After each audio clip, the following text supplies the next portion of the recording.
All right, and we're back with another edition of the Scotty No Show. Only one guest this week, but it's a good one. It's my buddy Bennett Dean.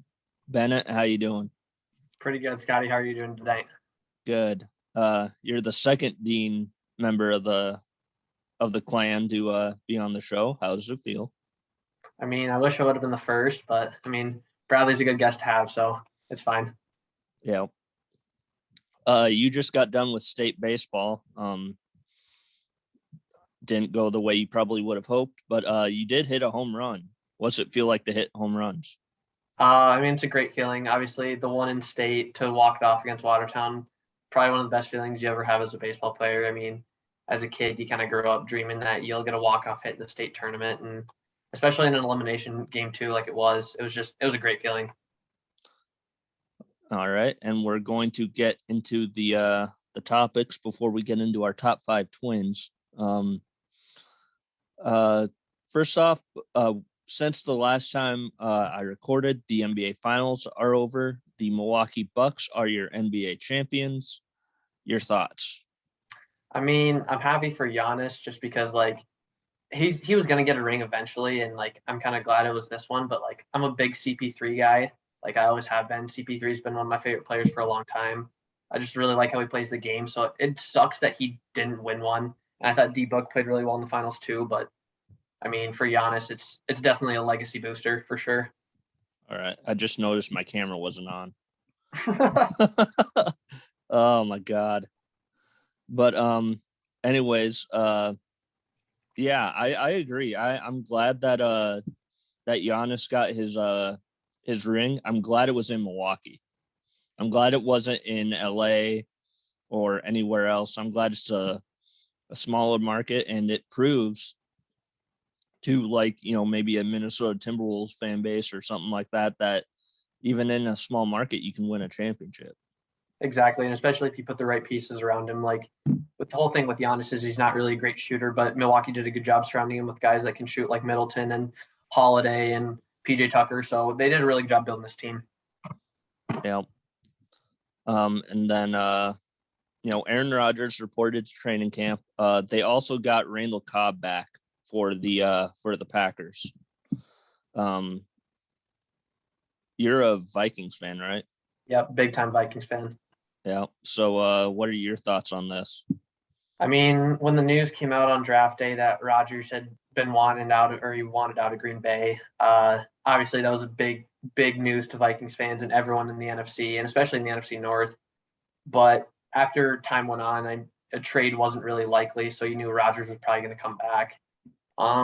It sounds like this is Rodgers' last year tormenting teams in the NFC North, so that's good. We'll only have to see him 2 more times, and he'll be gone, hopefully. But, I mean, for Packers fans, I know they want to go out and win a championship, so we'll see if it happens.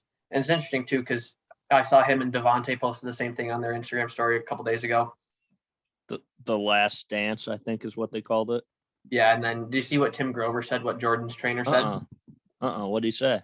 So he basically took a shot at Devontae and Rodgers and was like, Jordan and Pippen won 6 championships, and combined you guys only have 1. So like, how can you guys be comparing yourselves to these two? Yeah. So the Big 12 sent a cease and desist letter to ESPN today because they think ESPN has been playing a part in kind of disintegrating the Big 12 and getting teams to sign with the SEC and other places like the Big 10 and stuff like that. I mean, of course that's happening. Yeah. you're a big Texas guy, aren't you? Yeah. So yeah. I want to hear this. I want to hear your thoughts on them in Oklahoma joining the SEC. I love it. I love it. It's gonna probably be more money for Texas. I mean, yes, they already have the Longhorn Network, you know, which may cause a little bit of a problem with the SEC network, but I think all of it, SEC and the Longhorn Network, are all owned by ESPN. So, and on top of that, I just want to beat up Texas A&M on Thanksgiving again. Because okay, Yes. so are they only joining for football, or are they joining for everything? I think everything. Okay. Because if it's everything, I mean, Kansas is. I mean, Kansas is going to have to do something in basketball then, Yeah. because I mean, winning the Big 12 or Big 8 or whatever championship it'll end up being, when really the only school left in that conference that's any good at basketball is Oklahoma State. That's going to suck. Well, Baylor. True.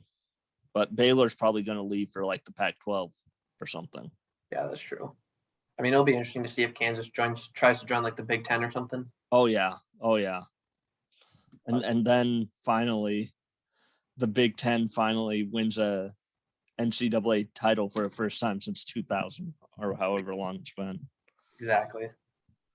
Um, Also in the college football world, Barstool Sports announced yesterday that they are sponsoring the Arizona Bowl. So it's the Barstool Arizona Bowl. It's going to be, I think, streamed on Barstool Sports' platforms. I'm very interested in this. I mean, that sounds pretty interesting. Yes. You'd think it'd be an East Coast bowl or something, just because Barstool's kind of big on the East Coast. You mean, you wouldn't really expect it to be in a state like Arizona. Well, with Arizona, I mean, they have rigs out there in Arizona. That's true. So, and a lot of their interns and people like that are they're all Arizona State grads. Okay. So they have a good footing in Arizona. I'm just interested because they're probably going to have Jake Marsh call it. They're the PMT intern, pardon my take intern. I'm interested on what like the halftime show and the sideline reports are going to be. Because if we end up getting like a pizza review in the middle of a game, that would be hilarious. That would be hilarious. Like a rough and rowdy going at halftime. Yep. Well, speaking of rough and rowdy, I saw Pac-Man Jones is going to be fighting in the next rough and rowdy. Because the next rough and rowdy is the 15th. Is that right? Yeah, something like that in August. Yeah, That'll be interesting. Pac-Man. I haven't heard Pac-Man Jones in a while. I know. The last time I heard him, he was cursing out Joey Porter for stepping on the field. I kind of remember that. Yeah, that was a while ago. But Oh yeah, that was a solid 6 years ago. Because I remember Shaq loved that clip. He was like, he just went from 0 to 60. Kind of a little bit of a somber note. We would like to wish Bob Odenkirk the best of health. He was rushed into the hospital on the set of Better Call Saul. Have you seen Breaking Bad? I have not. No. Okay, but kind of if I showed you a picture of Bob Odenkirk, you would know who he is, right? Yeah, I think if you showed me a picture, I'd definitely know who he is. Yeah. Have you been watching the Olympics? Not really, just because like with state baseball and stuff, the True. last week, it's been kind of hard to watch TV and stuff. So I haven't had really a lot of time. But I mean, Team USA losing to France is not a good look for the country. It's not, but then you realize who France has, and makes it a little bit more tolerable. Like Rudy Gobert, great player. Evan Fournier, good player. Nicholas Batum, NBA player. I don't know if Frank Ntilikina is on the team, but he should be. I don't know who's on Team France. I know Fournier had like 20. I think he had 28. Yeah, he had 28 points. But last night I was watching them playing Iran, and they were dominating. Yeah, it wasn't the final score like 120 to 66 or something. Yeah, they were up 30 at like halftime. I'm just hoping they can keep this going. It'd be bad if they didn't win the gold. Well, not bad, but like it'll be a good thing. I think kind of goes both ways. Like obviously you want the home country to win gold in basketball just because we've been so dominant, but I mean maybe it wouldn't be the worst thing just to show like how globally basketball is becoming. Yep. In kind of a I don't know why I'm going so fast tonight, but I am. In TV/restaurant news, South Park's creators, I think it's Matt Stone and Trey Parker, they are looking into buying Casa Bonita. That's interesting. Which is an actual restaurant. It's not just a place where Eric Cartman runs away to try and, become friends with whatever. It's an actual restaurant. First of all, have you been to Denver? I've never been to Denver, no. Oh, I've wanted to go, like, my parents and I and family have talked about going to, like, down to Denver for, like, a Rockies game and kind of just go into the mountains and stuff, but we've never actually done it. Of the stadiums I've been to, I would put Coors Field number 2. Behind which one? What's one? Okay. Miller It's obvious. I mean, who am I a fan of? Miller Park. Yeah. Well, it's not Miller Park anymore, but that's what's up for that. Everybody's gonna call it that, regardless. Yeah. So the Yankees are finalizing a trade for Joey Gallo. It looks like. What are your thoughts on that? It's interesting because the Yankees I don't think they need another outfielder. They need more pitching. And, like, that's what all Yankees fans have been screaming for like the past, it seems like 4 or 5 years. Like, go out and get a pitcher at the deadline. But, like, they refuse to do it. I mean, Gallo will be a good fit just because how short right field is at Yankee Stadium. It's like 315 or whatever. So he'll be hitting some bombs. But I was surprised that the Rangers didn't get Clint Frazier back in the deal. Yeah. The Yankees had an interesting thing today. They had just taken off Aaron Judge off of the COVID list, and then they said that he wasn't going to play tonight. Then he shows up at the stadium, and then they just inserted him in the lineup. That's interesting. Yeah, so I don't know how you can get away with that, but it's the Yankees. They can get away with anything. Yeah. The Cleveland Guardians is the new team name for the Cleveland Indians. Have you seen the logo? Yeah, I've seen the logo. I've seen some pictures of it. Yeah, it's a baseball with wings. Yeah. it kind of reminds me of like some Back to the Future stuff. Like, yeah. I see that in like Back to the Future 2 when Marty and they go back in time and they're like seeing who won the World Series. That's what it kind of reminds me of, like that sort of logo. Okay. Yeah. What are your thoughts on first of all the team name and kind of you kind of already said about the logo, but what's your thoughts on the new team name? I don't really know because it's always been the Cleveland Indians for a long time, and it will take some time to get used to the Guardians. But I don't think it's a bad name. Like, I think maybe they could have chosen one a little bit better, but I think it will catch on eventually. I'm just surprised they picked a name before the Washington football team did. Yeah, they people wanted them to be called the Cleveland Spiders because that's what they were initially. In like 1899 or something like that. That's what their team name was. But they thought that kids would be afraid of spiders or something. Yeah, and we have Spider-Man. We have Spider-Man. What are you talking about? And then one of the baseball guys I watch on YouTube and follow on Twitter, he was praying for the Cleveland Spiders to come back. So he didn't get his wish, but are they trading Jose Ramirez? I don't know. I know they've talked about extending him to a contract extension, or signing him. But I don't know if talks broke down. And it's interesting that they would, even though Lindor's been having a rough year with the Mets, it's interesting that they would want to sign Ramirez, but Lindor. Something interesting that happened last week. Your mean Mercedes announced his retirement, and then he unretired less than 24 hours later. This was after he got sent down to AAA. Is that the shortest retirement you've ever seen? It's gotta be. I've never seen anything like that. I don't know if his Instagram account got hacked or something or what. That's been one of the weirdest baseball scenarios I've ever seen. For the record, his retirement lasted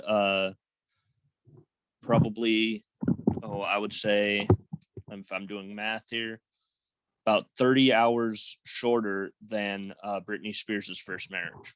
So the NBA draft, I believe, is tomorrow. Yeah, it is. As we're taping this. Cade Cunningham, I think, is going to be the first pick. Yeah. After that, I honestly haven't heard much of anything. What have you heard? So I mean, what I've been seeing on Twitter is that the Pistons aren't completely sold on who they're going to draft. I mean, they're stupid. If they take anyone other than Cade, they're stupid, because Cade is he literally could be a Luka Doncic type player with his size and his ability. I've seen they're interested in Jalen Green, who went to the G League this year. He was the first kid to ever sign with the G League. And then I think Evan Mobley from USC. Yep. I think those are the three guys. Those guys will go 1, 2, and 3 for sure. But I mean, if the Pistons take anyone other than Cade, I think they're completely stupid, and they're stupider than what I thought. Yeah. Does Duke have any prospects in there? Yeah, they've got 3 guys in the draft, but none of them. I don't know if anyone will go in the lottery. Okay.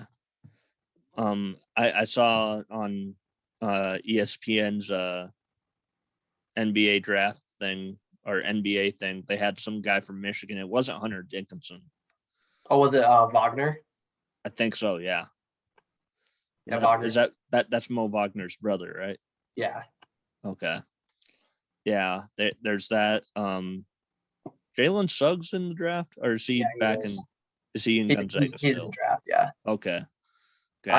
I'm in love with Jalen Suggs. Like he's everything you want in a point guard for your team. Like shoots the ball well, plays good defense, good passer. Like he's literally what you would want in a franchise point guard. Can you imagine if he came home? That would be nice, but unless the Wolves trade up, it's not going to happen. Yeah. That'd be a cool story though. If Suggs, Russell, and Edwards. Like I don't know if the Wolves would still be a playoff team, or if they would be a playoff team or not. But, yeah. And then there's probably let's see here. I mean, there's probably a Kentucky person there because Kentucky always has one and dones. Yeah. I mean, it'll be interesting though, just because like Kentucky and Duke were the 2 one and done factories, and both of them were really bad last year. So I don't know if I know Kentucky's got some guys in the draft, but I don't know if this might be the first time in a while that Kentucky or Duke might not have a guy selected in the lottery. So, and then you have, I mean, I'm sure he probably hasn't gotten as much NBA draft pub as he could, but whenever I watched Cameron Krutwig at Loyola, I was like, this is the college basketball version of Nikola Jokic. I could see that. Yeah, he did remind me. That's a good point. I didn't think about that, but he does have a Jokic type game. He has Jokic's game to him. Yep. He was, Scotty, not gonna lie, he reminds me of Perry Ellis. Oh my God. He was in college. He was there forever. So long. I know. Like when Loyola made the tournament again this year, I was like, wow, Krutwig's still there. Like that's crazy. So I don't think I've asked you this since the news happened. What's your feeling on Coach K retiring? This is tough. Like obviously I think I mean anyone that knows me knows I'm a huge Blue Devil fan, especially Blue Devil basketball. I mean, that's really the only sport I follow, but from Duke. But when I got the news, like I'm not gonna lie, I was kind of depressed for a while. Like it's just gonna be tough to imagine in seeing Duke basketball in 2022 without Coach K on the sidelines. And I think Shire's gonna do a great job just because Shire's been around the program for probably about as long as anybody. Yep. And so I think Shire's gonna do a fantastic job, but man, that first year is gonna be. I don't know. I think they'll still be good, but that's gonna be rough seeing Shire coach and not see Coach K out there. This probably tells you how old I am more than anything.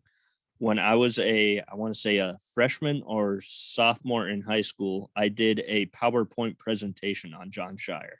Actually? Yeah.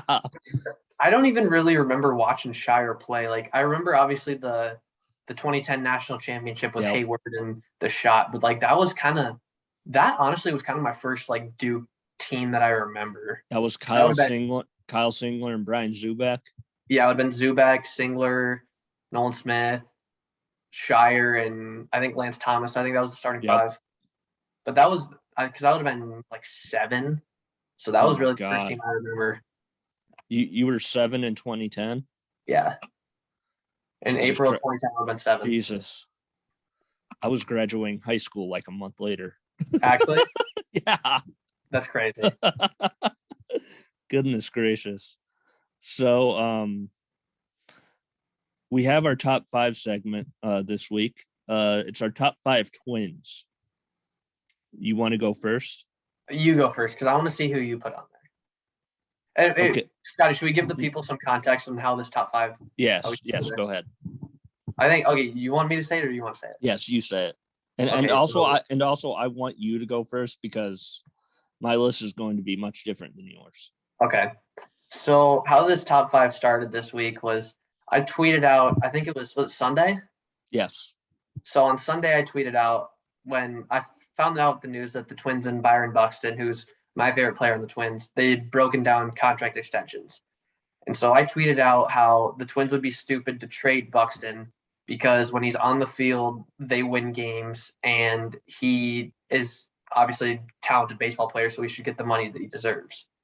So I will be frustrated if the Twins trade him, obviously, or let him walk in free agency. So that's how we got onto this topic. And I said he was one of the most talented players in team history, if not the most talented.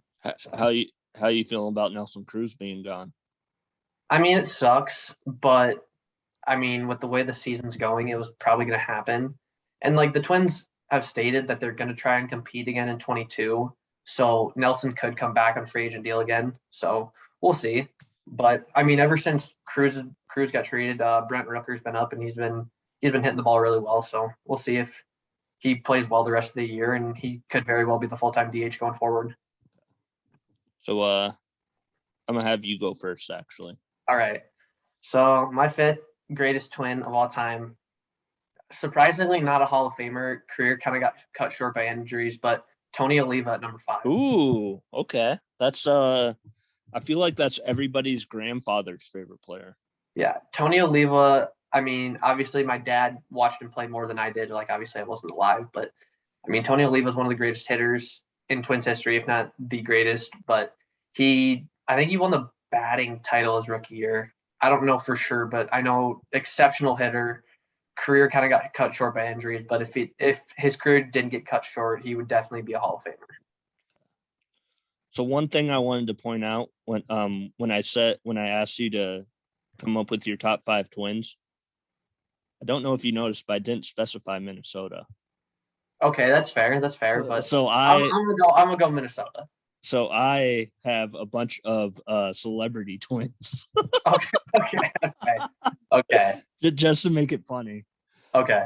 So my first pick is Mary-Kate and Ashley Olsen. Okay, that's a good one. That's a good one. That's clever. I didn't think of that. Now that you say that, that's pretty. Oh. That's pretty good. I'm not gonna lie. When I was a kid, I mean, they were probably one of my first crushes because we were like the same age. Yeah, you probably watched Full House, didn't you? Oh yeah, I grew up watching Full House. I remember there was an episode where Michelle fell off a horse and she had a concussion and stuff, and she had memory loss, and she's like, "I don't know who you are, Uncle Jesse," and I was like, what is going on in the show? Yeah. It was like one of the first like serious a very special episodes that I ever saw. That was like 1995. Good Lord. Scotty, not gonna lie, the best Full House episode was the baseball episode. Ooh, I actually don't remember that one. So Stephanie is like they're like Stephanie, or it was Danny and someone else were like playing catch in the backyard, and then she like goes out and plays with them, and she throws like a mean curveball, and so Danny recruits her to the Little League team. And that episode's just hilarious because watching Danny give signs at first base is so funny. Just as a baseball player from a baseball perspective. So we're gonna snake this around. So my number 2 pick is Dylan and Cole Sprouse. Okay. Yeah, Dylan and Cole Sprouse. You might know them mainly from the Sweet Life of Zach and Cody, but they're also the kid from Big Daddy. Yep. And I grew up watching both Sweet Life of Zach and Cody and Sweet Life on Deck, so I'm familiar with the Sprouse twins. Oh yeah. All right, so my number 4 Minnesota twin is Hall of Fame second baseman / first baseman Rod Carew. Ooh, okay. Like Tony Oliva, one of the best hitters of all time.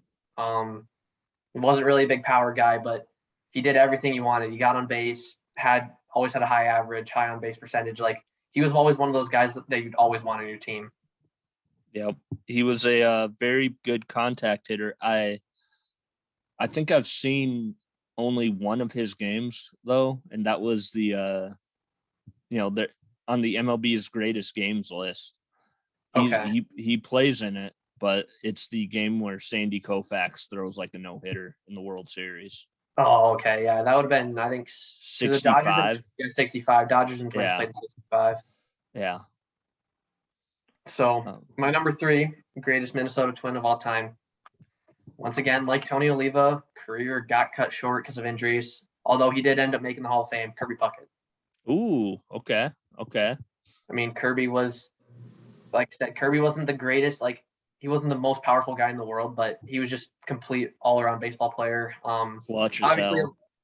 Yeah, obviously everyone remembers him from Game 6 of the '91 World Series where he robbed Ron Gant of that home run, and then he hit the walk-off off Lee Brandt. But one of the most famous and beloved twins of all time. A mutual acquaintance of ours, Coach Bebout, he told me this story that he went to a game where Kirby Puckett threw out Ricky Henderson. Oh, actually? Yeah, and that seems impossible to comprehend. Yeah, Kirby was a guy. And he made, I don't know if it was in the World Series or not, but he made a spectacular catch in one of the World Series that they had.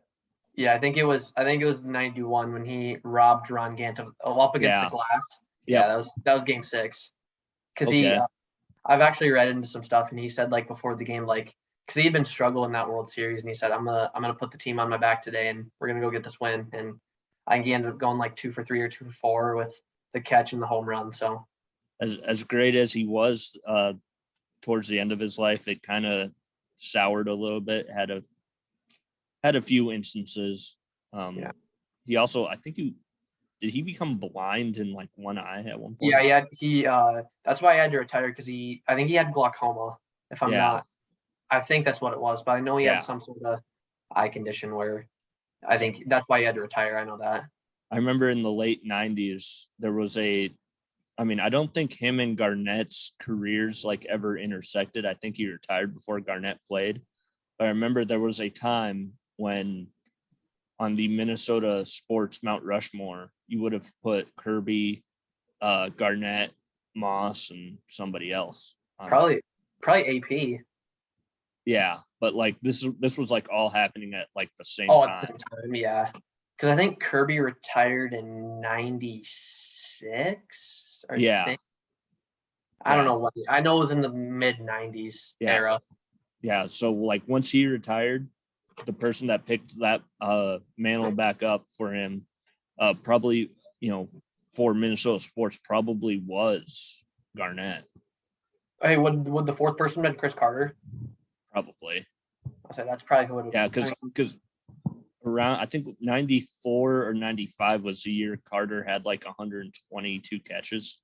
Yeah, I think it probably was. It probably would have been Chris Carter. Yeah. Because I know Randy wouldn't have been drafted till 98. So yeah, it probably would have been Garnett, Kirby, Carter, and then someone else.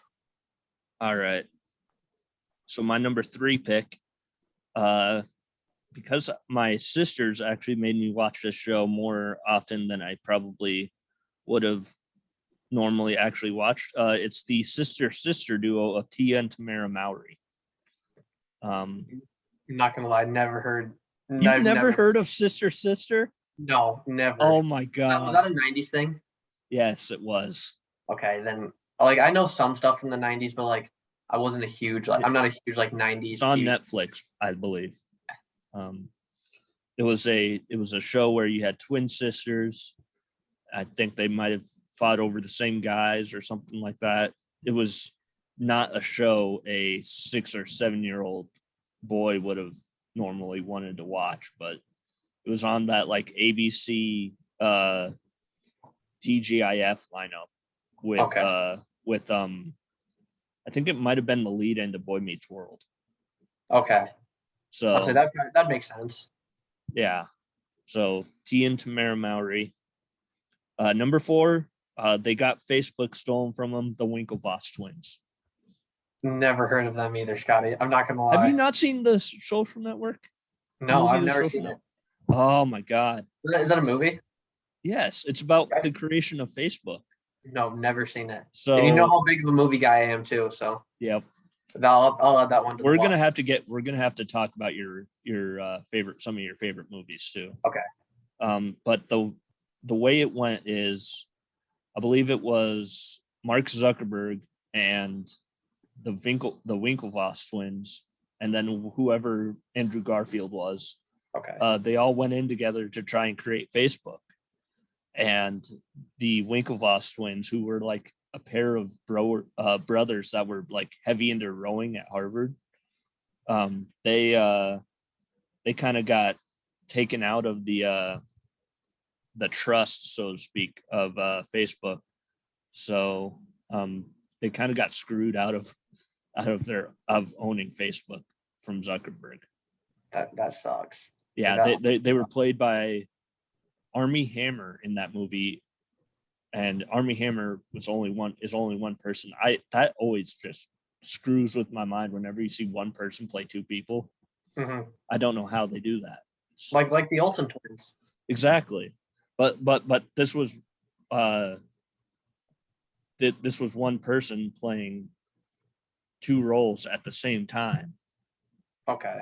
So yeah, it was like an Eddie Murphy Nutty Professor type thing. That would be weird. I kind of agree with you. I don't. That kind of plays with my mind too a little bit. It's like Tyler Perry playing Medea and Tyler Perry in a movie. Yeah. I'm trying to think of what else it would be like. Like nothing's really coming to the top of my mind, but like I get what you're saying. Like that'd be trippy. Yep. Your number 4 pick. All right, so my number 2 greatest twin of all time. This one's tough for me because he was really kind of the guy that made me fall in love with baseball. I mean, had the sideburns. I think I know who you're coming with, but obviously got moved to first base towards the end of his career, but I'll always remember him as a catcher, Joe Mauer. Yep. One of my favorite kind of parody songs is a thing called Minnesota Girls. It's done by the YouTuber Mippy5. They did a song that was like a parody of California Girls by Katy Perry, and they're like, oh my god, that Joe Mauer, oh my god.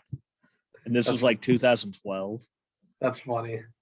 Yeah, but I mean, because I was talking with my dad about it last night, and we were talking about if Mauer would be a Hall of Famer eventually, and I think he will be just because he was an MVP. Yeah, he was an MVP as a catcher, and that I don't think that had only been done like once before. I think, if ever. So like, I think people are gonna remember him as a catcher more than as a first baseman. Yep. I think that's what will get him in. I don't know if he'll be first ballot, but I think he'll get in eventually. I would argue he was the best hitting catcher since Piazza. I wouldn't disagree with that. I think he might have been the most complete catcher probably since Johnny Bench. Oh, wow. Okay. Just his hitting ability and his defensive prowess behind the plate too, like cannon of an arm. Always called a great game for the Twins, even though the Twins pitching staff was never the greatest back in the mid to late 2000s. Like he'd somehow always have their guys around a 3.5 ERA. People always forget how good Carlton Fisk was too. Yeah. Exactly. Who's your last pick? And then number 1, honestly, you could probably go either way with one or two, but Hall of Famer Harmon Killebrew. Ooh, okay. I think he's got over 500 home runs in his career. One of the greatest players of his era. I mean, I don't think you can. If you said Mauer, I don't think you could go wrong with it. You could either say Mauer or Killebrew, and I don't think most Twins fans would have a problem. But I mean, there's some honorable mentions too. Like, even though he only played for the Twins for 1 year, you got to throw Jack Morris in there just for what he did in the World Series. Morneau. There's a bunch of others that you could say. I was gonna say you're forgetting probably my favorite. Who's your favorite? Torrey Hunter, baby. Torrey Hunter. That I was trying to think of some more. I thought of Buxton, but I mean, Torrey Hunter's obviously Kadire even maybe. But Boof Bonser, come on. Not Boof Bonser. Our cat. We had a cat, and we named him after Boof Bonser. So interesting side fact. So my final pick is the duo behind one of my favorite bands of all time. It's Benji and Joel Madden. They are the brothers behind the band Good Charlotte. I don't think I've ever heard a Good Charlotte song. You've never heard like the anthem "Lifestyles of the Rich and Famous"? I don't think so.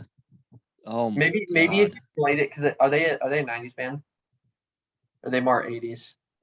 They're more like early to mid 2000s. Oh, so I would say maybe if you played me like a song, like I could maybe I'd maybe know like. Okay.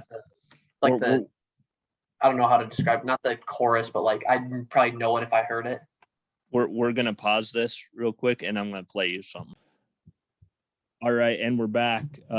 So you have heard of Good Charlotte? Yeah, I have. Now, like I said, I bet if you played me a song, like I said, I probably would have heard of them. But like bands from, because I'm a big music guy too, and like obviously my generation is obviously more rap and hip hop stuff. Yep. But like I've dabbled in some older stuff, and just my knowledge of some eras of music are not as strong as others. Yep. So that was like, there was an interesting time in the mid 2000s where a band like that, Blink-182 is huge. Okay, yeah. Yeah, because they were kind of around the same time. I mean, Blink-182 was huge in the 90s too. But it was them. Panic at the Disco came out about that same time. There was a thing, I don't think it exists anymore, but it was called the Vans Warp Tour. Okay. Where bands would go around and they would go to like Invesco Field at Mile High, and they would play like, you have one stage over here is Good Charlotte, the other stage over here is like Simple Plan or something like that. So because the 2000s was kind of the era of the Nickelodeon boy bands. Yes. When Nick would just throw shows together and then make a band out of it. Yep. But yeah, that's I mean, they were probably my favorite band from probably about 2003 to 2010, honestly. So that's probably, I would say, I really started like deep listening to music probably like 2017, 18. Okay. It's when I started like actually like getting into music and like actually like learning about beats and like stuff like that. So I feel like it's either you or Paul Adam that I always rely on whenever like I hear like a walk-up song and I'm like, oh, who is this? Who is this singer? Yeah. But yeah, so what are some of your favorite movies? Favorite movies? Okay, obviously, like I'm a big Will Ferrell guy. So anything with Will Ferrell, like obviously you know what you're getting from a Will Ferrell movie. You're getting comedy. You're getting some kind of cheesy jokes, but they're always gonna make you laugh. Like Will Ferrell's probably my favorite actor. Honestly, hadn't seen it until I think last year, but White Man Can't Jump's a good movie. Ooh, really like that movie. Do you have any? Should I go sports movies or just movies in general? Just movies in general. Those, I mean, we can talk sports movies. I mean, okay, I'll start with sports movies. So White Man Can't Jump, that's a great movie. Yeah. Field of Dreams. A quick little side note about White Men Can't Jump. Wesley Snipes can't play a lick of basketball. Oh, I know. Actually, terrible athlete. That's surprising because he was actually like somewhat decent in the movie. I know that, but for an actor, like he was pretty solid. But yeah, there's stories from the set of that and Major League that they had to do some editing and stuff like that to make him look good. That's crazy. Yeah, I didn't know that. But Woody Harrelson, he can actually hoop. Yeah, he's kind of strikes me as like an Adam Sandler, where both of them like don't really look like hoopers, but they can both hoop. Adam Sandler, I feel like, is probably actually it's probably 11 o'clock or wherever it is, wherever he's at, unless he's in LA, then it's way earlier. But he strikes me as a guy that is in like a rec league somewhere. He probably is. Like I've seen videos of him hoop. Like he's solid. He's not really much of a scorer, but like he's a good passer. He can knock down the three ball. Like he just looks like a solid basketball player. Oh yeah, kind of a maybe a Cameron Payne type player. Yeah, that's a good comparison. Cameron Payne. Trying to think who else. Lou Dort, yeah. Lonzo Ball type player. Yeah. Speaking of Wesley Snipes, didn't he get arrested like a while ago for like tax evasion or something? Didn't he spend some time in prison? Oh yeah, most definitely. I thought that's what happened, but and then speaking of Woody Harrelson, the movie Natural Born Killers. I don't know if you've ever heard of that. I don't think I have, but it's probably a good movie. Woody Harrelson is in that. And he kind of based his character off of his father, who legitimately was a hitman. Yeah, I think I did know about that. I think I had heard that Woody Harrelson's father was actually a hitman in real life. Yeah. That's crazy, honestly. Like having your dad go out and murder people, like it's kind of shocking. Yep. So what are some other of your favorite sports movies? Obviously Sandlot's a classic. I didn't like that for the longest time. Actually? Yeah. Well, I love the Sandlot. That's one of my top. Like don't get me wrong, it's a good movie, but like it's always ranked up there with the top with a lot of people's favorite baseball movies. But when you look at it from a technical perspective and stuff like that, it's just a bunch of random skits stitched together. Yeah. And I think part of the reason people love it so much is because it kind of takes them back to their childhood. Yeah. Especially guys, like it takes them back to them growing up and playing ball with their friends in the neighborhood and stuff like that. So I think that's probably why. And what a run for James Earl Jones in baseball movies. Yeah. Field of Dreams, Sandlot. I think there's one more, but I don't think he's in The Natural because that's Wilford Brimley. Is that is he in he's not in Bull Durham.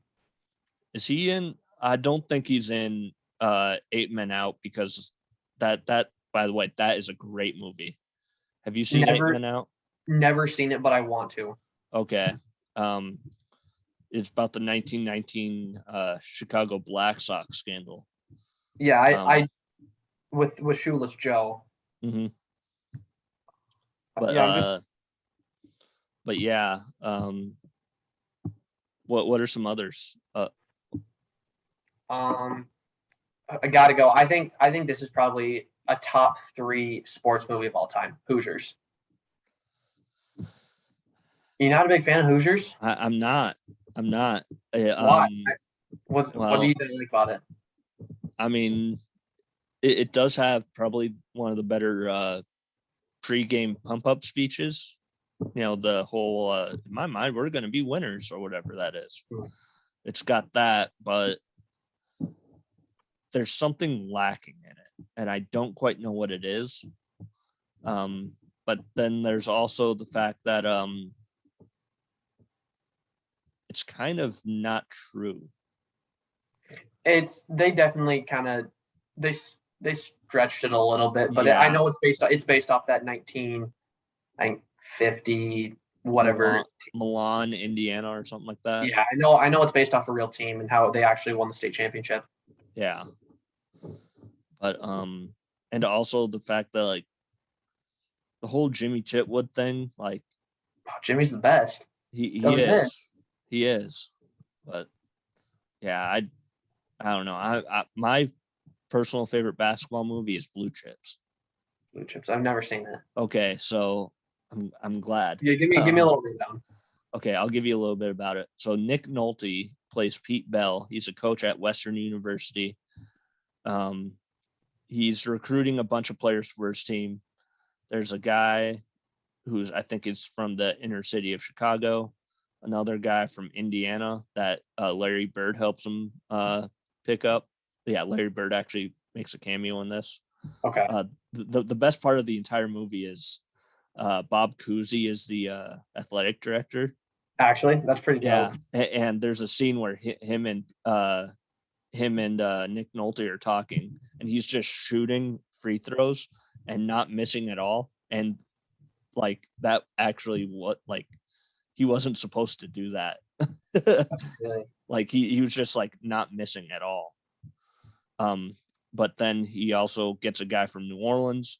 The players on Western University, there was a guy, I don't know what his actual name was, but there was Ricky Rowe. He was the guy from Indiana that Larry Bird helped recruit. Penny Hardaway was the point guard from Chicago. Okay. And then your center was Neon Boudreaux, aka Shaq. Okay. So it was one of Shaq's first movies. I think it might have been Shaq's first movie. Okay. And then the best part of the entire thing is at the end they're playing Indiana, and Bob Knight is coaching. Mm-hmm. But the point guard is played by Bobby Hurley. That's dope. Dude, and it's like Bobby Hurley in an Indiana jersey looks so wrong. It's crazy too, because like I see him like when I watch college basketball and I see him wearing Arizona State stuff, like it just doesn't feel right. Yeah. That should be who the next coach in waiting should be, but Hurley. Yeah. All right, Scotty, I'll give you one more and then I want to hear some of your favorites. So I'm kind of going back and forth on this last one because one of them stars Will Ferrell and the other one is one of the best basketball movies of all time. So the basketball movie is He Got Game. Oh, yep. Great. Love that. I mean, Denzel's acting exceptional. Ray Allen. Yeah. Ray Allen did a really good job in the movie as well. Well, and you know who was supposed to be Ray Allen, right? Wasn't it supposed to be AI? Supposed to be Kobe. Was it actually? Yeah. I knew it was someone from that 96 class, but I couldn't remember if it was AI or Kobe. Yep, it was supposed to be Kobe. That's crazy. And then one of my personal favorites. I mean, if you ever in a bad mood, you can watch. I'll watch it. It makes me laugh. Kicking and Screaming. Ooh. Great movie. Ooh. I mean, just the Tigers and the Tigers winning the championship. That's what you love to see. And I gotta love my man Mark Avery. That's the one with Mike Ditka in it, is it not? Yeah, Mike Ditka. Will Ferrell has Mike Ditka become his assistant soccer coach. It's just all time fun movie. Oh my goodness. So I mean, you gotta go Slapshot. I mean, you gotta have a little bit of a hockey one in there. I didn't say Miracle. Then Happy Gilmore. Have to have Happy Gilmore. That's a good one. Yeah. There's actually I wish that they had because I think my teacher asked me, do you want us to delete this or not? And then looking back on it, I wish I wouldn't have said no, delete it or whatever. I wish I would have said keep it. There are scenes, little mystery scenes of me acting out certain movie parts. That's cool. Including me as Happy Gilmore and my friend Sean as Chubbs, and we acted out the scene where Chubbs dies.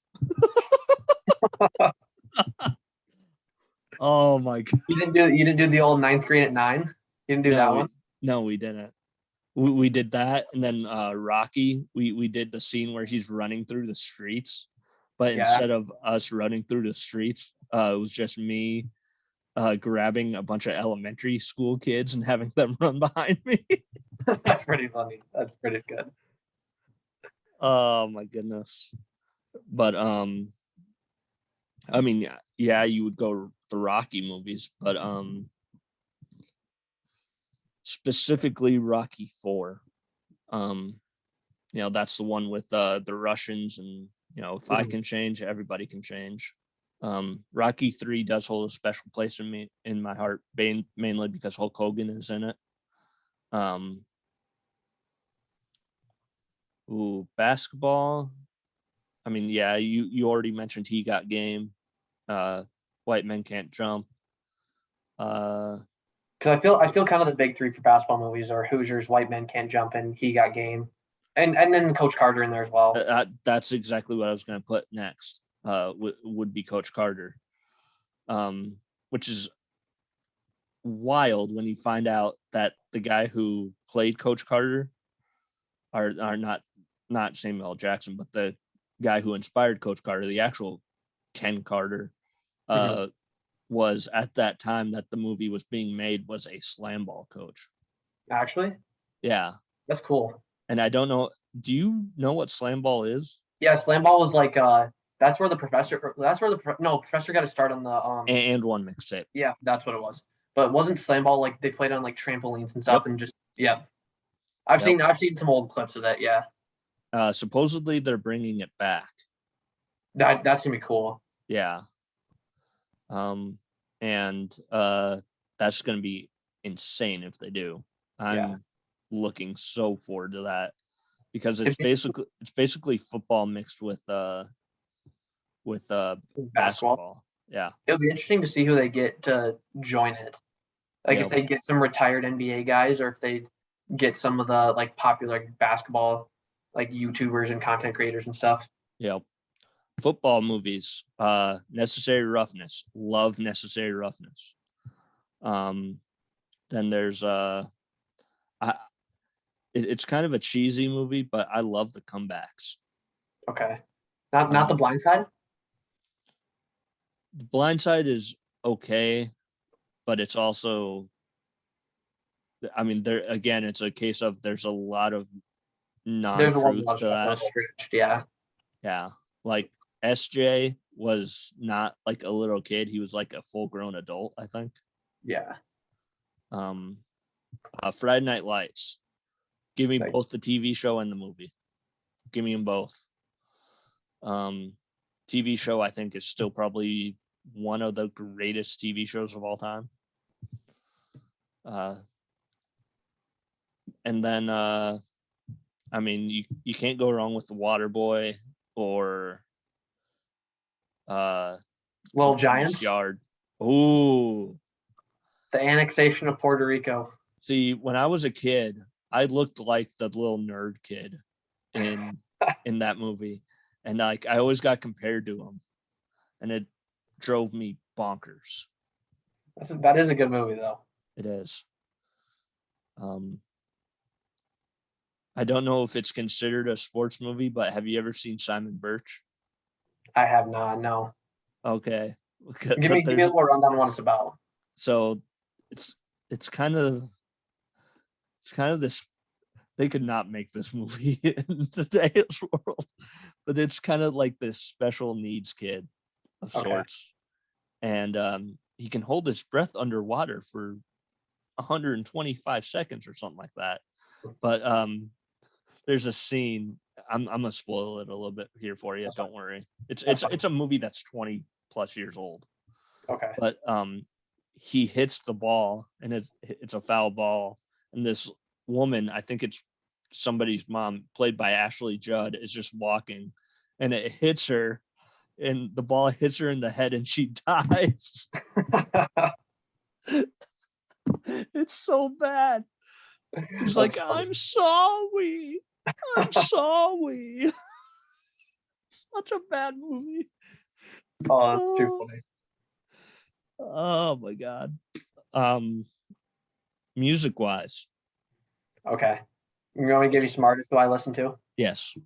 Okay, so Bradley is a big fan of this guy. And honestly, within the last like month to month and a half, I've kind of just been playing a lot of his music nonstop. The Weeknd. Really? I've turned into a big Weeknd fan. I Okay. don't know why. Like, I mean, obviously I'd been like fans of like Can't Feel My Face and The Hills and stuff like that. Like I knew some of his music, but for the last like month and a half or so, I've just been bumping him and I don't really understand how I kind of got into him, but his music is so good. Not a big fan of how much they play was it the Blinding Lights. Savior Tears Oh, that Savior and Tears. Savior Tears. I'm not a big fan of how much they play that on the radio today, but The he's song, good. He's good. the song I've been listening to a lot is In Your Eyes. Okay. It's off his latest album, but that's kind of the song I've been listening to a lot lately. Some other guys. When What were you saying? when he first started out, or when he first got like huge, I was like, this might be this generation's Michael Jackson. And that's kind of what people have been comparing him to, like Michael Jackson, kind of light almost. I don't know if he'll ever reach the stardom that Michael did, but I don't think he has the dancing ability either. No, but I mean, definitely his music ability and his hit making ability could be up there with Michael Jackson. Yeah. He's still got a long way to go, but it's his future's looking bright. Oh yeah. Some other guys I've been listening to a lot. I mean, I'm a big Lil Baby fan. Okay. Big. I love rap music, so like anything rap, I'm kind of on to. Good thing you didn't say Duh Baby, because he is getting absolutely destroyed on social media right now. For the Rolling Loud thing. Yeah. And rightfully so. I mean, Elton John responded, and Elton John never does anything. Yeah. So I mean, some other guys, big Kanye guy as well. Love Kanye. Well, okay. What's your favorite Kanye album? That's tough. I mean, obviously, I think up until he was on that run of dominance from about 2004. Because when did the College Dropout come out? I want to say that was 2004 or 5. Because I know Late Registration came out in like 05 or 06. Yeah. But I think my favorite one is The Life of Pablo. Really? Yeah. I mean, Father Stretch My Hands, great song. Famous is a good song. Ultralight Beam, like that album is very good top to bottom. Famous, even though he may or may not have gotten sued by Taylor Swift for that song. Yeah. I mean, My Beautiful Dark Twisted Fantasy is another good album. Basically, up until I think I wouldn't have a problem if you said any of his albums up until The Life of Pablo. Like his last couple albums haven't been great. It'll be interesting to see what he does with Donda, but yeah, if you said any of the first 5 or 6, however many he had, like I wouldn't have a problem with it. That's the funniest thing. He had a album release party, and then didn't release an album, and he's just been walking around Mercedes-Benz Stadium. Yeah, for like a week. I saw a tweet today, and it was Kanye, because Kanye posted that picture of Instagram of his like room or whatever, and someone said, I think it was Barstool STSU tweeted, Kanye's living in Benoist Hall right now. I got a chuckle out of that one. Oh my god. My personal favorite is Homecoming. Homecoming, okay, yeah, that's a really good song. Yeah, because I mean that one has Stronger. It has Flashing Lights, I think. Can't Tell Me Nothing's on that album. Can't Tell Me Nothing. Homecoming, I think. The song with Chris Martin. Yeah. Yeah. And then is Good Life on that album too? What's that? Is Good Life on that album? Yes, I think it's T-Pain. Good Life with T-Pain. Love it. That's a good album. Obviously Drake.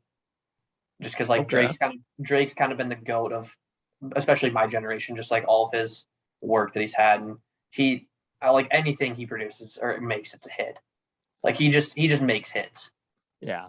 There's a whole generation. I think it's probably my generation that remembers him from Degrassi. Yeah. Like because what was he on Degrassi The Next Generation? Was that what it's called? Yep. Yeah. And then I think he got shot and he was in a wheelchair, and then he was able to walk again. And it's like, oh my God. And he was on that show as Aubrey Graham. Like everybody knows him by his real name. It's Aubrey Graham. Yeah. And then one I'll give you one more. Like my fifth artist, I mean, you can really go a lot of ways, but he's got an album coming out in, I hope, 2020, but Travis Scott. Ooh. Big okay. Travis Scott guy. Okay. I only know him from Sicko Mode, I'll be honest. You got to give him a listen. Like he's dropped 3 good albums, dropped some mixtapes. Like Travis Scott's a good artist. You should definitely give him a listen. Okay. Like the whole Astro World album is solid, and then he's got his previous 2 albums were good as well. So yeah, and he's also is he still involved with the Kardashian? I know they have a kid together. Okay. But I don't know. I mean, obviously, I think with the kid, you probably still have to be. But yeah. So who are some of your favorites? Ooh. Well, we already talked about Good Charlotte. Well, I'm gonna give an honorable mention, J. Cole. See, J. Cole is 100% up there. I think he actually, because we did our favorite rap songs list. Probably a couple months ago. You can go back and listen to that. Mm-hmm. My favorite song was No Role Models. That's a great song. That is something I have to listen to before every game that I play. Yep. It just gets you in that like game type mood where you're gonna go out and like, especially this year in basketball, like we bumped that before every single game, and like it's just something that just gets you going. Yep. I do love the George Bush inclusion in that. Yep. The full McDonald's. I love it. But if we're gonna go, I mean, I have it's not really a conspiracy theory, but it's kind of a what's one of those things that you do before games? What do you call that? Routine of some sort? Yeah, like a pregame routine. Yeah. When I was in high school, my pregame routine was always to listen to Daughtry's first album from front to back the night before. I'm sure you probably do you even know who Daughtry is? Yeah, I think I've heard some songs, but it's been a while. Yeah. Like I'm trying to think of one off the top of my head. You probably know I'm going home. Yep. To the place where I belong. That song. They're great. They're great. He has this one that they're playing right now that on the radio. Heavy is the Crown. That is fantastic. Okay. Yeah, I'm one of those people that I'll say I listen to everything, and that's 100% true. I've gotten approval, and I think I'm doing it starting this week. It'll probably be in Saturday's paper. I'm doing music reviews now. Okay. So that'll be interesting. Yeah. So my first reviews I think are going to be Leon Bridges, his new album. Okay. Anne Marie, her new album, and then I might do Maroon 5's new album. Okay. I might give that a little bit of a look, mainly because I've listened to a lot of Maroon 5 and I like a lot of what Adam Levine has done. Mm-hmm. But my favorite era of Maroon 5 was right when they started. Because they started back in like what, 2002? Yeah. Ish. I knew they started in the early 2000s. Yeah. Like the Songs About Jane album is one of the greatest albums of my life. I love that album. I'll give you a J. Cole Eminem, J. Cole, by the way. J. Cole dropped an album about 2 months ago, so you could give that a listen. Yeah. Okay. Eminem, obviously. Classic. I remember being, probably 6 years old, and My Name Is dropped. Okay. And that was like my first exposure to rap music, because I mean, up until then, what's probably the biggest rapper ever? Probably LL Probably Cool Biggie J, or Biggie. or yeah, Biggie, true. But like Biggie didn't really get out here to the That's true. Midwest. That's true. So yeah, like Vanilla Ice was probably the first one that a lot of people remember. Yeah. By the way, since the last time we recorded, R.I.P. Biz Markie, Just a Friend, one of the greatest songs ever. Love doing that in karaoke. Speaking of that, what is your go-to karaoke song? I mean, I'm on a Boat by Lonely Island. Okay. Yeah. Other artists, I can go Alan Jackson.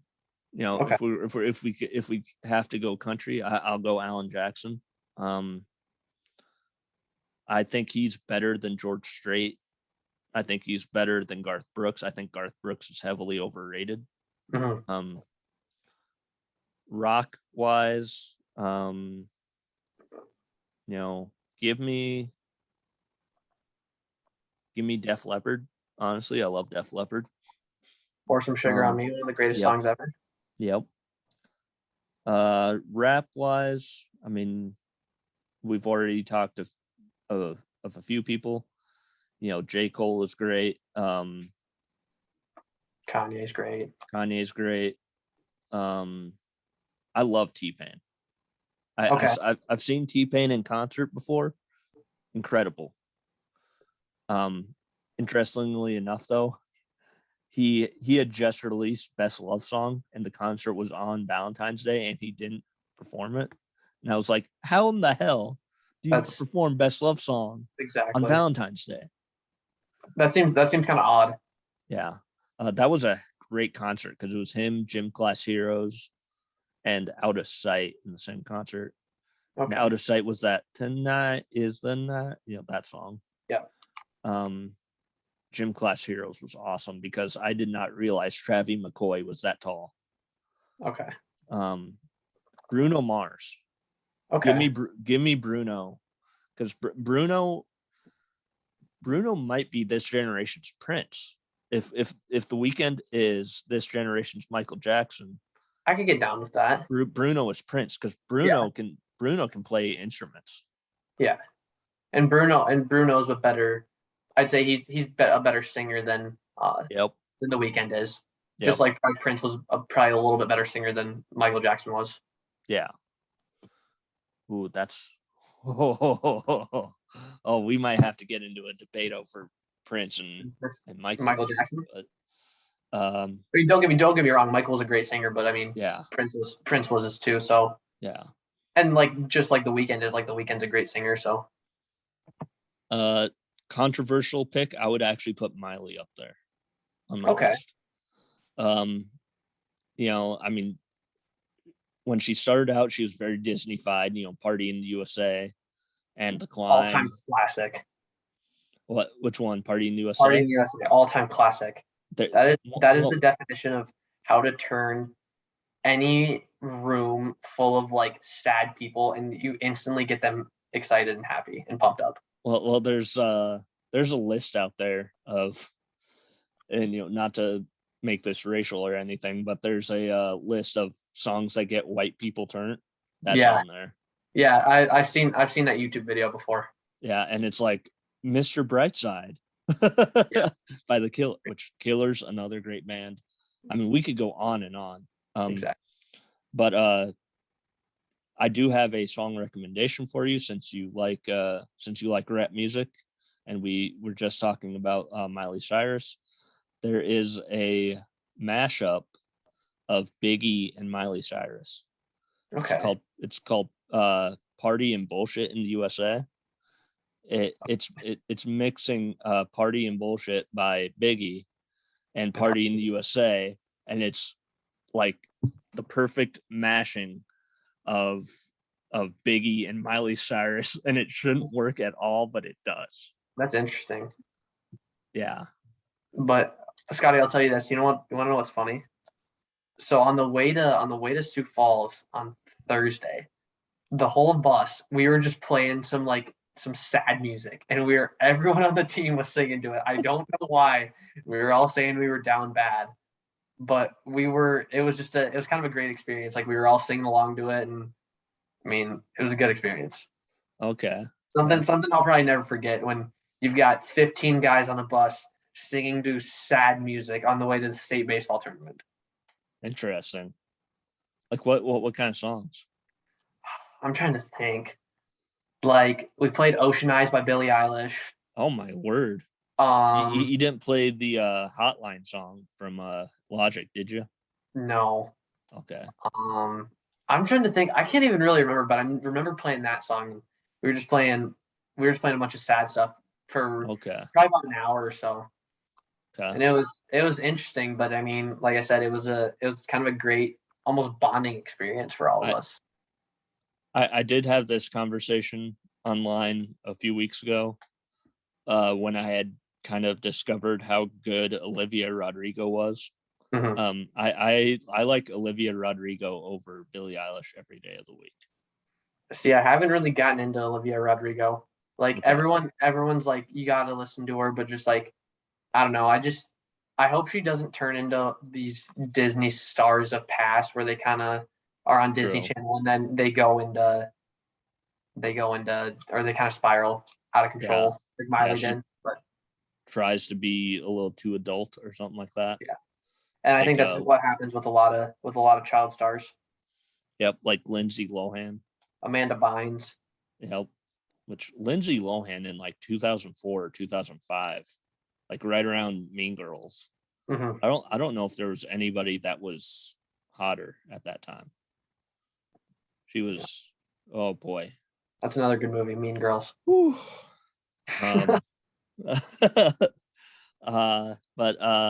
Yeah. Any you know what? This is going to be a controversial question here. Who's your favorite teammate? Oh man. Like, are we talking baseball teammate, or are we talking basketball team? Both, or just baseball? Both. Because I have a feeling on who it could be. Okay. I'm thinking. Who do you think it's gonna be? Do you think it's gonna be Booth? It's Aaron Booth. I mean, he's the goofiest man of all time. I love Aaron Booth. I'm gonna give you 3 for baseball. Elliott Life. I'm gonna say no to Elliott, just because, and like Elliott's no, don't take this the wrong way. Like, I love Elliott to death. Elliott's a great teammate. Like, I would not trade any of my experiences with him for the world. But I've been playing with Booth and Gordy since we were 9 years old. Yeah. So we've played on every single team together. Like, the only year we didn't play together was when we were 16, and that's because Gordy was on Legion. Yep. Gordy moved up. But like, we had played on every single team together from 9 to this year. So those 2 obviously are my top 2. I don't have an order of which one I like more, but just because I can't, just because I've been playing with them for so long. Another one that grew on me this year, and this guy, people were telling me he was kind of quiet. Like, I found this out this weekend. He was kind of quiet last year and didn't really say a whole lot. But Brady Getz. Really? Brady Getz is one of the funniest people you'll ever meet once you get to know him. Okay. He is kind of like Booth in a sense. Like, he's just goofy. Like, I don't really know how to describe him, but he is one funny dude. I'll tell you what. Okay. Yeah, he is very quiet. He is very quiet. Once you get to know Brady, though, he's hilarious. Yeah. Is he? Correct me if I'm wrong. Is Haley, like, is that his sister? Yeah, it's his half sister. Because him and Dawson are their biological brother. Like, they have the same parents, and then Haley and Brady have the same dad, but not the same mom. Because if he's anything like Haley, he's going to be a fun time. Yeah, Brady's just a goofball, and he's like I said. Once you get to know him, he's one of the funniest people you ever meet. Once you get to know him. Yeah. And then basketball. I mean, a lot of the guys I played baseball with, I also played basketball with. True. Like, if we're going off a talent perspective, obviously Link's got to be up there. Yeah. Just like I think Link's probably the best basketball player I've ever played with. Just really? and I've played with some good basketball players, but like Link is I think by you far. didn't play with Peyton, did you? No. Okay. Peyton was a senior when I was a freshman. Okay. But like I practiced like during Govs camp going into my freshman year, I was up with the varsity, and Peyton was just a phenomenal athlete, and Peyton's probably the best baseball player I've ever been on a team with. Yeah. But I think Link's probably the best basketball player I've ever played with. And I mean, it just sucks that obviously he's leaving town. Yep. I mean, I wish him nothing but the best, and I told him that on the day. Like 100%. I'm gonna be following that kid for as long as he keeps playing sports, and he has a bright future ahead of him. Yep. And I was thinking about this too. Like if he hadn't moved, that class would probably have 3 1,000-point scorers between him, Jackson, and Remy. Yep. So, I mean, it's a big loss for the community, but like I said, I wish him nothing but the best. Oh yeah. And then, honestly, favorite basketball teammate, especially this year. This year, it was probably Merkwan, just because I love Merkwan. I love him. Merkwan's just a goofy guy. Like he is. He can make you laugh, and talented athlete. Also got to give a shout out to my my shooting partner in practice, Matt Hansen, another great teammate. Okay. And then all the seniors too. Like I've been playing with the seniors for a long time, so those are probably my favorites. Merkwan's got the weirdest sports fandom I think I've ever seen. I know. He's the Packers, Celtics, and Rangers fan. Like it just doesn't make sense. And not New York Rangers. We're talking Texas Rangers. Yeah. Like who the hell is a Texas Ranger fan? I know. I think it's because his mom's from Texas originally. Really? I know. Actually, I don't know about originally, but I know she went to school at Baylor. I did not know that. So I don't know. I'm gonna have to ask her. She'll probably watch this, honestly. Yeah. But I mean, obviously, that was a tough question because I've been fortunate to have some great teammates over the years. For my previous 2 years on varsity basketball, it's got to be Paul Adam. I love Paul so much. Like Paul was a great basketball player, just a goofy guy. Like he always lightened the mood in the locker room. It's just that has an insane knowledge of music. I need to get him on here one of these days. Yes. Yeah, him and you, I find way more similar than anybody. You and him are very similar in a lot of ways. I mean, Paul's a great guy. Like I love playing basketball with him, and he's gonna do some here. He's got some bright things in his future. Yeah.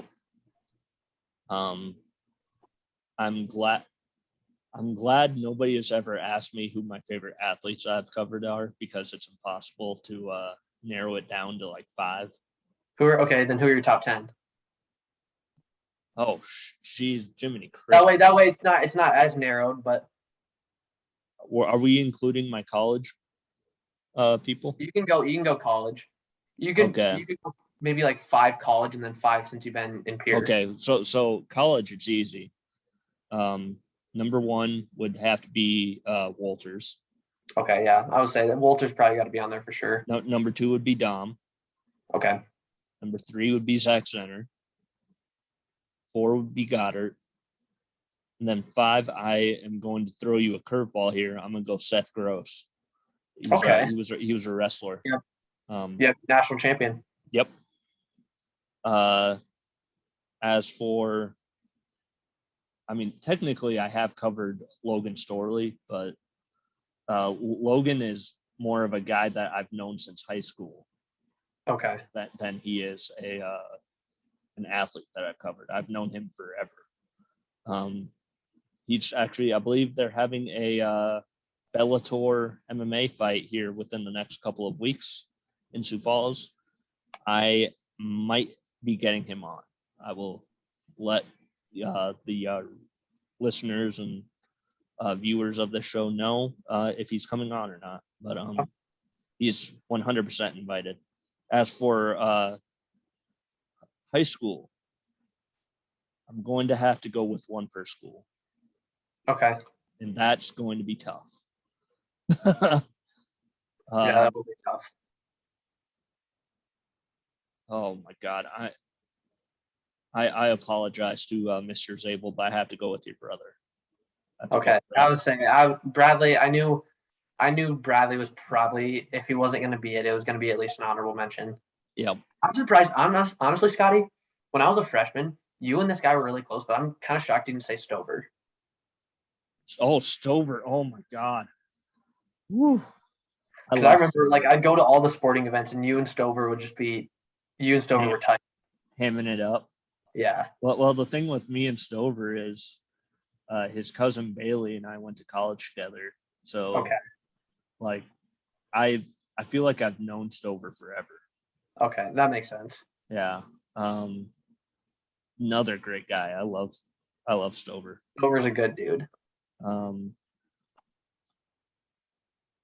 Stanley County, that's easy. It's Lathan Prince. Okay. Family member, obviously. Mm-hmm. Sully Buttes, Nick Whitler. And then Lyman. Oh. So this one's going to be tough because you got some connections in Lyman. I know. And I would probably have to go with the guy who's been on this show almost more than anybody else. I have to go with my guy, Bryson. Okay. Yeah.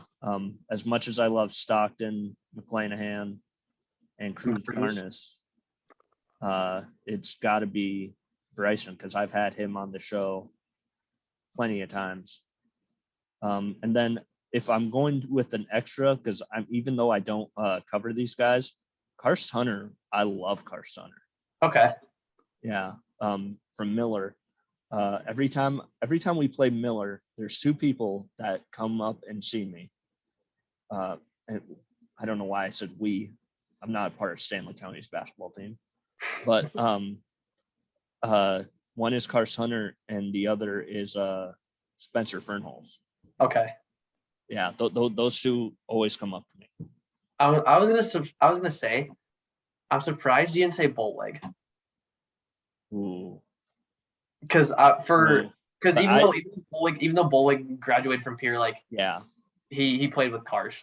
Yeah, I know he did. But you know, if we're going honorable mentions, obviously yourself, Jackson Edmond. I feel like I need to put him up there because if I don't, his brother-in-law will kill me. No, but Jackson's a great dude. He's got a bright future ahead of him, especially in basketball. You know, obviously Peyton, McGuire. I mean, you can't say enough about McGuire. No. The Lusk brothers, they're great. The Termans. I miss seeing Paul at wrestling games, wrestling events. The Stoltenbergs, they were like the first, one of the first wrestler people that I kind of knew. Spencer Sanger. I mean, there's too many to really even mention. Surprised you didn't say Booth. Well, that goes without saying. Yeah.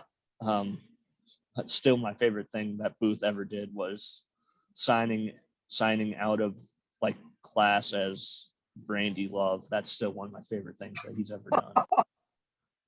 Only Aaron Booth would do that too. Yeah. Hockey wise, I mean, you got to go Gordy and Elliott, but I would throw Mike J. Lyons up there. Cole Nelson was a weirdo, but I mean, I kind of liked him. Mm-hmm. Spencer Woodine. Loved him. Stanley County, again, you got to go with the Hoff teasers. Yeah. Love the Hoff teasers. Love Ace and Titsy. Also in Pier, I mean, I know he's listening because he's probably our biggest fan, Houston Lundy. Yeah. Speaking of sports, were you not a manager for the soccer team? I was, yeah. What was that like? It was interesting. Obviously, I mean, I played soccer obviously when I was growing up. Really? So yeah, I played soccer up until I think I was about 10 or 11. Okay. And then I quit to play football. But I quit playing football after 8th grade. Okay. But I mean, it was interesting. I mean, obviously I was close with a lot of the soccer guys like Riley, Cam. Oh, that's another guy, Riley. But like, and then I was like Riley, Cam, Rafe, Nate, Leiferman. Like I was close with a lot of those guys. So they kind of convinced me, Tyson Johnson. They convinced me because I had DeBoer last year as a teacher when I junior year. And so DeBoer was always like wanting, like kind of jokingly, like asking me and like, he's like, you should come be a manager. And I was like, yeah, whatever. Like, I'll think about it. Just kind of like joking with him. And then Tyson asked me one day last summer, he's like, hey, you going to do it? Then he talked to Elliot and Alex Miller about it and they said they'll do it. So I was like, why not? Yeah. I mean, it would have been cool, like playing football too, just to win a state championship. Because Elliot and I were talking on the way home on Monday night. We were like, we both kind of feel like outcasts in Pier because we didn't win a state championship in high school. But I mean, I had a good high school experience, so I can't complain. Yeah. I had another person come. I mean, you said Rafe, and I love Rafe. Joey Fisher, that's another one. Yeah, love Joey Fisher. That I would say there's two moments in since I've been here that I always point to. One is the game against Rapid City Stevens, where your brother, I think, hit like did he hit the shot to send it into overtime? Yeah, in the state tournament. Yeah. Yeah, he hit a 3 with like 9 or 8 seconds. I know it wasn't that. They didn't have that much time. It was like 3 seconds, I think. Yeah. And that sent it into overtime. And I remember him telling me later, I think this was a couple of years ago, he told me, he was like, yeah, he's like, I thought we were down 1. Because like he said Becker was like hyped and stuff on the bench. And Bradley thought they were down 1. So he didn't really like know how big of a shot it was until after the fact. But that shot was big, and then obviously Peyton's floater to win that game was crazy. There's that, and then there's the comeback by Stanley County over Chamberlain. I was at that game when Joey hit that. Were you? Yeah. Okay. Riley, I went with Riley. Okay. Yeah, that was insane. Those two would probably be my top 2 favorite sports memories. Number 3 would be that incredibly just like, I don't think I've ever been more cold than that state championship soccer game. Oh, in what year that the fall 2018? 18, yeah. Yeah. When we won it. When we played Rapid City Stevens in Rapid on their home field and won 2-0. Yeah. And people were doing snow angels and stuff. I almost wrecked my car getting back to my hotel that night. Oh my God, that was fun. But anyways, that's probably going to do it for the night. Okay. Scotty, I got one more thing. What year did you move here? Oh, okay. So I was an intern the summer of 2016, and then I came back January 2017. Okay, because I knew you've been around for a while, but I didn't know if you were around when we were playing. Well, I wasn't playing, but the Gubs were playing Huron in the 2015 district championship, and Bradley hit the corner or hit a corner three to put them up I think he put them up 3, and it won him the game. So it sent him to state, and that was the loudest I think I've ever heard Riggs. Really? Yes. I'll try and pull up the video and send it to you, but he hit it from the court, like right under the canopy kind of area, like right by the locker room. He hit it from the right corner, and I think that's the loudest I've ever heard Riggs.